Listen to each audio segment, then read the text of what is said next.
안녕하세요. 반영구 박사 금교수입니다. 오늘은 반영구 기법 중에 엠보 기법에 대해서 이야기를 해보려고 합니다. 반영구에 대해 잘 모르시는 분들도 엠보 기법에 대해서는 많이 들어보셨을 거예요. 이 기법은 시술 직후가 내추럴하여 자연 눈썹이라고 불리는데, 오늘은 이 엠보 기법이 어떤 특징을 가지고 있는지와 이들의 사용법과 어떤 사람에게 효과가 있는지 알아보도록 하겠습니다. 먼저 엠보 기법은 눈썹이 비어있는 부분에 예리한 바늘로 선을 그어서 자연 눈썹 결처럼 표현하는 기법으로 시술 직후에도 자연스러움을 표현할 수 있는 특징이 있습니다. 이렇게 여러 개의 핀이 평렬로 나열되어서 펜 모양의 도구에 장착되어서 한 올 한 올 선을 그어서 눈썹모처럼 보이게 하는 기법인데요. 자세히 보면 니들의 개수와 굵기가 미세하게 다른데 니들마다 표현되는 선의 느낌과 흐름이 다를 수 있기 때문에 눈썹의 모양과 두께에 맞춰 니들을 조절해서 사용해야 합니다.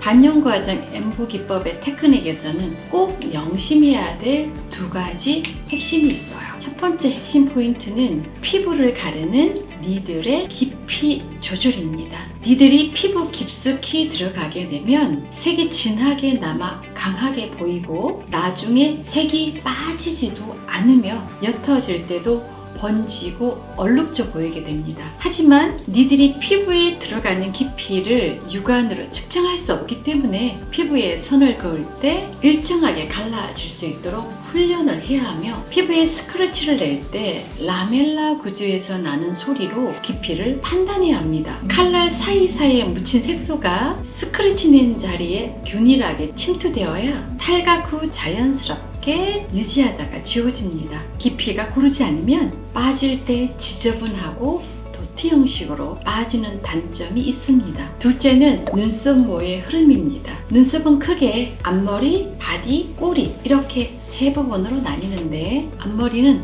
보통 짧은 직선과 약간의 곡선, 바디 부분은 호물선, 꼬리는 긴 직선으로 표현됩니다. 사람마다 눈썹 모의 숱과 결 방향의 차이가 있는데요. 가지고 있는 눈썹의 흐름에 맞춰 직선과 곡선, 짧은 선, 긴 선을 눈썹 전체에 골고루 적절하게 적용해야 합니다. 선을 표현할 때 너무 촘촘히 시술하면 색소의 제형과 입자에 따라서 색이 피부에 착색되는 과정에 선이 뭉쳐버리는 경향이 있어서 적절한 간격을 두고 표현하는 것이 좋습니다.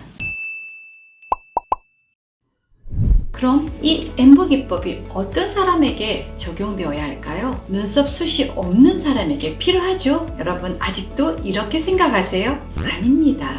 눈썹 숱이 없는 사람에게 선으로만 표현되는 엠보는 부자연스러울 수가 있어요. 눈썹 숱이 흐리고 또는 부분적으로 없는 사람과 눈썹 숱이 많지만 흩어져 있어 틀이 잡히지 않은 경우에도 반영구 눈썹이 필요합니다. 이렇게 눈썹 문신을 하게 되면 흩어져 있는 눈썹이 뚜렷하게 틀이 잡히고 깔끔하게 정리되어 보입니다. 그 다음은 눈썹 숱이 흐리고 적은 경우입니다. 눈썹이 흐리면 T존드 희미해서 인상이 흐려 보여 꼭 눈썹 문신이 필요한 케이스 중 하나입니다. 흐린 눈썹의 엠보 기법으로 시술하게 되면 감춰져 있던 T존도 살아나는 느낌으로 이목구비가 시원시원하게 보일 수 있어요. 마지막으로 눈썹 틀이 잡혀있고 숱이 많은 분들인데요. 이와 같은 경우는 이미지를 개선하고 싶어서 눈썹 문신을 하려고 합니다. 예를 들어서 강한 이미지를 가지고 계신 분들이 인상을 부드럽게 순화하고 싶거나 착한 인상을 좀 더 강하게 보이도록 하고 싶을 때, 그리고 신뢰감을 줄 수 있는 인상으로 바꾸고 싶은 분들이 이 반영구 엠보 눈썹을 하면 너무